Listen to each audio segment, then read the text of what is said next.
Hello lovely people, my name is Elisa and today is a Sunday. I am feeling in the mood for an easy Sunday afternoon project. After finishing my most recent project, which is the jumpsuit that you can see here in the background behind me, if you haven't seen that video, go check it out. I am in the mood for an easy project. I think I'm gonna go back to my roots, back to how it all started, and I'm gonna make a dress today.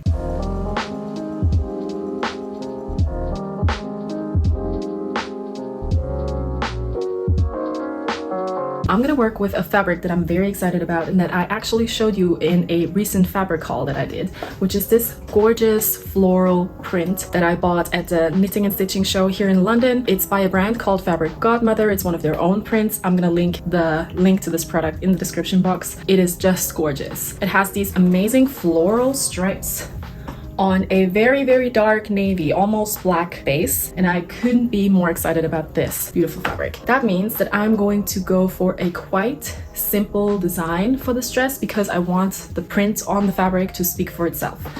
So we're going to create a dress that I would categorize as a quote-unquote witchy dress. Since it's Halloween, I thought that might be a nice thing to do, and the fabric kind of just screams practical magic to me. If you know, you know. So that's what we're gonna go for. I already created the pattern. I haven't cut any of my pieces yet, so the pattern is quite simple. We have the front, which is gonna be this piece right here. You can see I pinned the dart already to check if it has enough width for me personally. So we have the shoulder, which is up here, and then we're gonna have a v-neck and a bit of a sloped bust line right here. So that's the front. Then we have a very simple back with a dart, so that's gonna look like that. And I created this template which is going to be used for the front skirt. This is just so I know kind of the slope of the piece, if that makes sense, because we have this V situation here under the bust, and it's also a good guide for how wide I want this to be on the half. So this is a fold because I'm going to gather up the skirt. The back of the skirt is really just a rectangle, so that's easy. And then I created this sleeve pattern, which you can see is a bit of a bell sleeve, but it's not going to stay open. I'm going to gather it up with an elastic. And then the nicest thing about the dress is probably going to be that I'm going to create a big oversized collar for it with ruffles around it. And I think it's going to look very nice with the deep V and give it this preppy witchy character that I'm hoping for.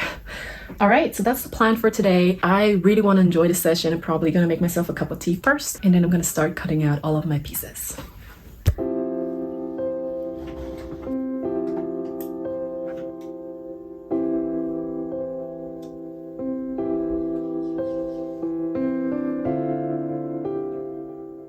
So what I'm trying to do is to pay some extra attention to the placement of my pieces on the fabric because we're working with a very specific pattern. It's not a sporadic pattern. It is a very calculated stripe pattern.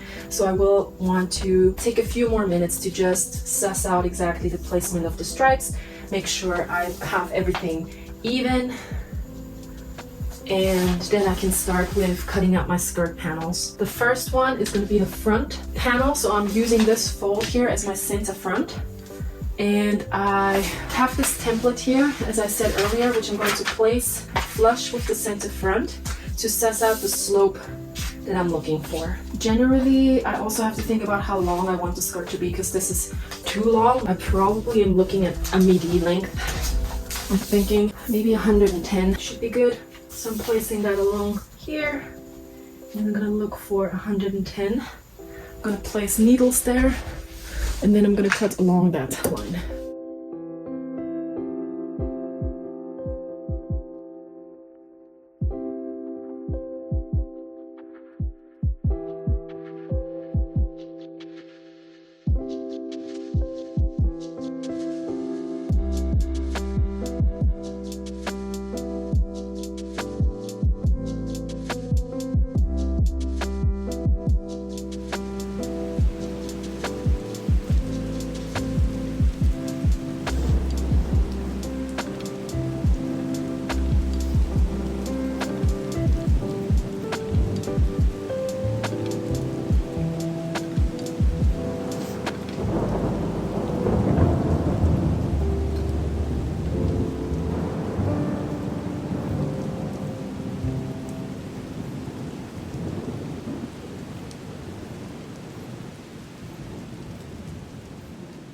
All right, so the first thing I decided to do was to work on the skirt for some reason, because it's so bulky and it's nice to have it out of the way. So it's hard for you to see what's happening here, but basically we have the front piece, right sides facing with the back piece, and I started pinning together the side seams all the way down. Now I also want pockets in my dress, of course, because why wouldn't I? And I cut these like this. So we have 2 pockets, and the shape of them is a little something like this. So you can see when I fold them together, there's this pocket shape, the entrance is here, and what I need to do is I need to pin the pocket into the side before I can close the side, basically. So I'm opening this back up like so, and then I'm placing the right sides of my pocket on the right sides of the skirt so that the side seams are matching up.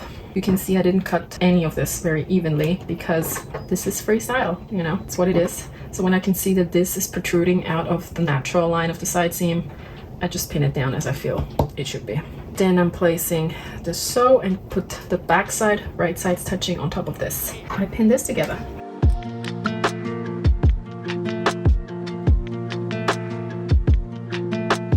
So this is what it looks like right now. So if I pull the pocket out, you can see here it is. So the first step will be to sew both sides of the pocket and attach it to the skirt.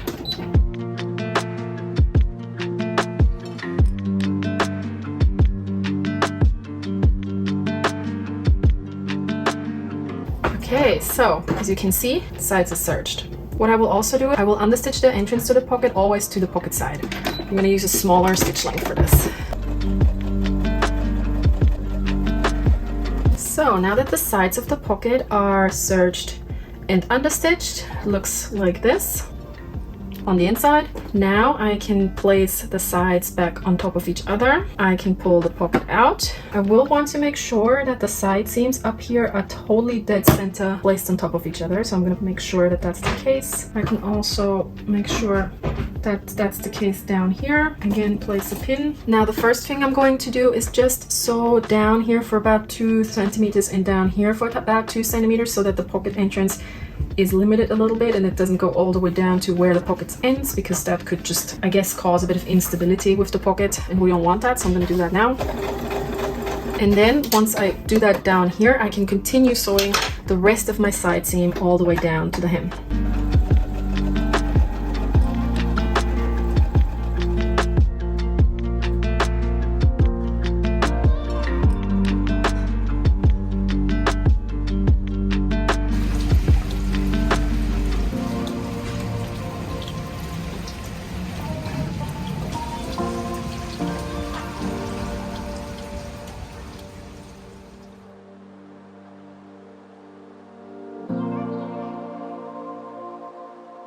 So I did a few things off camera because they're quite easy to do. So I sewed in the darts into my front pieces, same with the back shoulder darts, and then I also sewed shut the first quarter of the center back here. And now the next thing I'm going to do is to join front and back at the shoulder. So I'm placing the back in front of me, and then I'm placing the according front piece, right sides touching on top of it, and then I pin the shoulders together. So I can also see that the front shoulder is exactly 1.5 centimeters too wide, which basically means that I forgot to subtract the dart in the front or add it to the back, one of the two. But that's not so terrible. I can cut that back later. So now I'm going to sew the shoulders. Okay, just giving this a very quick look to see if the V in front is gaping. It doesn't look like it is, and the shoulders are in place as well. So that means to me that this is a good fit and I can attach the sleeves for now. I'm gonna insert my sleeves next, which means actually I need to serge my shoulder seams first.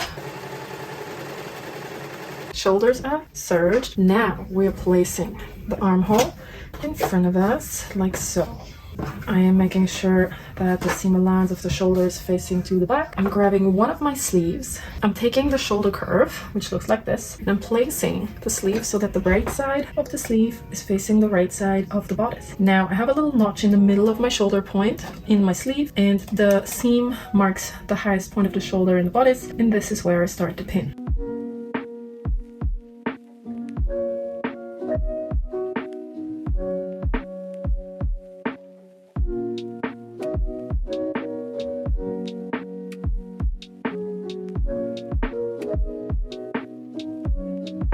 Okay, Okay, this is where we're at. Things are looking promising. Sleeves are in and serged already. And now I can close the side seams. Something that seems to happen with this fabric, which is a bit of a bummer, the print seems to have been printed on the base fabric all in one go. It's not woven is what I'm trying to say. It's obviously printed. So if there is a thread that gets pulled, you have a little white stripe here, which is not the end of the world. I don't think it's very visible, but just pointing it out. So now what I'm going to do is I am turning everything inside out and I'm placing the side seams on top of each other, starting from the end points of my shoulder seams. So basically my armpit. I'm placing a pin here, and from here I'm pinning the entirety of the side seams as well as the sleeves.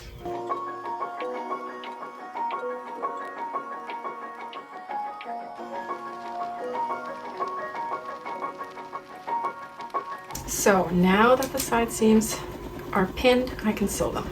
So this is what we're looking at. Just looks like the cutest blouse ever. And I'm kind of, again, digging these bell sleeves, but they're quite unpractical, so they're probably not going to stay like this. But I'm liking what I'm seeing. I like that it's a little bit wider. That's good for comfort. The darts are perfect, and the shoulders look good as well. So I think I'm happy with this. I'm going to call it a day because I'm tired, and this is supposed to be relaxing. So see you next time I'm sewing on this.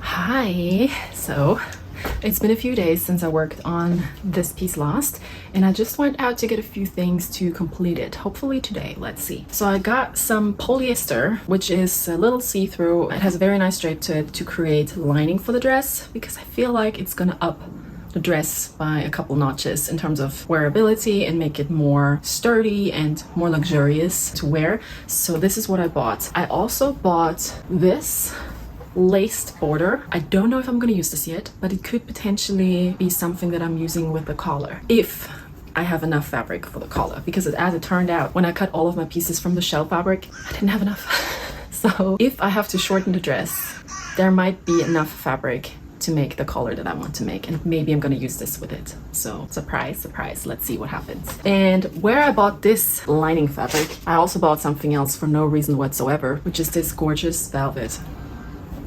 I fell for it again. You know how difficult it is to work with velvet. I made a velvet dress last year around Christmas and it turned out beautifully, but it was so much work. And I just felt like doing it again, I guess. But look how yummy this is. This is a silk viscose velvet. It has this shimmering effect to it. And I also bought this, since they had it in black, they also had it in this coffee cream color. And I think I already know what I'm gonna do with this. So stay tuned. So what I'm gonna do first is I'll cut all of my dress pattern pieces except for the sleeves from my lining fabric. I'm basically gonna assemble the dress in lining, and I'm gonna assemble it in the shell fabric, and then we can join the two together. So let's go. All right, so I just did what I said I would do, which is basically just creating this undie, which is going to go under the dress as a lining. And that's what this looks like. And that's also basically already a sneak peek of what the outside of the dress is going to look like once the skirt is gathered on to the top, which is what I'm gonna do next. So the first thing I will want to do before I gather the skirt is close the center front. For that, I'm simply putting the two sides, right sides touching like this. Then I'm gonna place a couple of pins, and I'm going to measure from down here. I'm gonna measure 5 centimeters up from there. And I'm going to close this section off so the V is not too deep. That also allows me later to join the lining with the shell a little bit more easily. So that's the first thing I'm doing. Now I can grab my waist seam, which is my under bust seam, and I can have a look and see what I need to gather the skirt to. And I need to gather the skirt to 50 centimeters for it to match up with the circumference of the top. To do that, I'm going to grab my skirt. I'm going to find the upper side where the pockets are, and you can see how wide this is. All of this width needs to be gathered down to 50 centimeters. And the way I do this is I set my machine to the biggest stitch length available, which is 5. Then I'll start at one side seam, and now what I also need to consider is the pockets. So the pockets are going to be attached towards and facing towards the front of the skirt. So that's how I'm pinning them, because we are going to sew 2 rows of a 5 stitch length so we can gather up the skirt.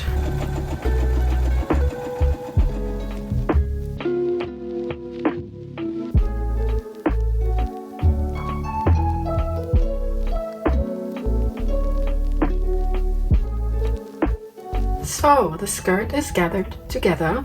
I tried to distribute the gather as evenly as possible in the front and in the back, so we don't have a bulky back or a bulky front. And this is now 50 centimeters in width, 100 centimeters in total circumference. For me personally, it might be different for you. And now I'm ready to join top and bottom. I'm gonna start with the front, which is this section here that I just closed off earlier. I'm gonna place it so that the right sides are touching, and I'm gonna start pinning around the entirety of this under bust slash waist seam.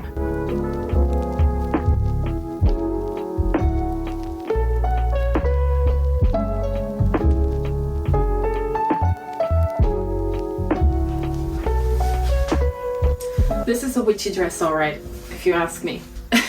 It's something. At the moment, it's not only witchy, it's also medieval. Sleeves, the length, you can't see this probably, but the dress goes all the way to the floor, which is way too long. So I'm definitely going to shorten this by quite a bit, which is good because that's going to give me what I need to create the collar that I wanted to make. So that's a plus. The pockets are great, love that. I think the placement of the pattern pieces on the print of the fabric also worked out nicely. With all the busyness that's happening with the dress, there's still structure to it, which is good. I think once the sleeves are gathered up, it's also going to look quite different and less, you know, medieval princess in this dress. And I think that's about it. Also has something a little maternity-esque about it. But, you know, I don't hate it. I think it's cute. It's very whimsical, which is what I wanted, really, right? First thing I'm gonna do is shorten the skirt, and then I think I can go ahead and insert the lining. No, first the collar. I'm also having an intrusive thought right now, which is basically cut it short, cut it short, cut it short. Like short, mini length. Because this is, I don't know, it's long. It's very long, which I'm wondering if it makes it less workable for every day. And I want this to be something I can wear to the office, you know? So maybe I got it short. New ideas are bubbling up for this dress. I don't think a collar will work with this particular print. It's going to be too busy. That's just what I'm thinking. And instead, I think I'm gonna add this little border right here while sandwiching in between the lining and the shell and giving it a very, very sexy look. So how about that? So what I did is I measured the distance between my center front point and my shoulder and my center back point, which is the circumference of my neck, which is 43 centimeters. I'm gonna cut two 43 centimeter increments from this lace. I'm just gonna place a few pins because I need to cut the lace in half as well. Okay, so now the lace is cut back. What we can do is to sew a 45-degree angle here, so we prepare it to be fitted into the neckline. I'm now going to grab my shell dress and I'm going to grab my lining dress. Now the important thing to think about is that we want the right side of the lining to face our bodies. I'm going to start with the center front and I'm going to place it right sides facing to the shell, and I'm placing it like this. So I have to start by first pinning the lace in place. So I think what I'll do first is I will baste this so I can remove the pins again before attaching the lining.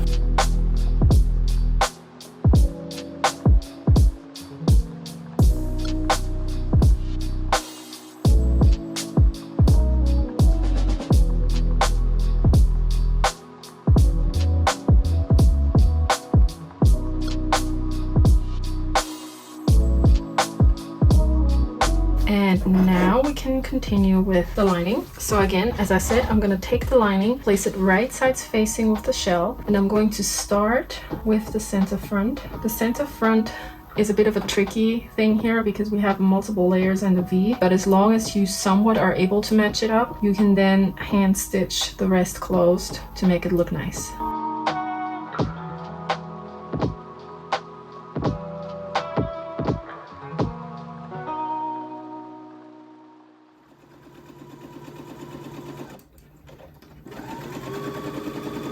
Okay, let's see. So just to see if that worked out, I'm going to overturn all of this. And yes, the lace is visible. It seems to be nicely tucked in all around. So this seems to be a success. Now I can repeat all of this on the other side.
Hey folks, Editing Elisa here, and I wanted to give you my final verdict on how the dress turned out. Still wearing it. I actually just shot the final reveal about an hour ago, and I'm really happy with how it turned out. I think it looks so cute. It was definitely an adventurous project. It didn't turn out the way I actually initially planned the dress, but you know, there are those moments and I'm here for them, and I think it was a really nice creative journey. I think the dress looks really cute. It is definitely a bit witchy, but aren't all women in dresses a bit witchy, if you know what I mean? And I quite enjoy wearing it, and I also already got a bunch of compliments when I wore it out recently, and my boyfriend loves it, which is always a plus. So this one is a keeper for sure. Let me know what you think in the comments. If you enjoyed this video and you're new, please subscribe. Don't forget to press that like button so the algorithm knows that you want to come back here. It's always fun. So hope to see you again. Bye.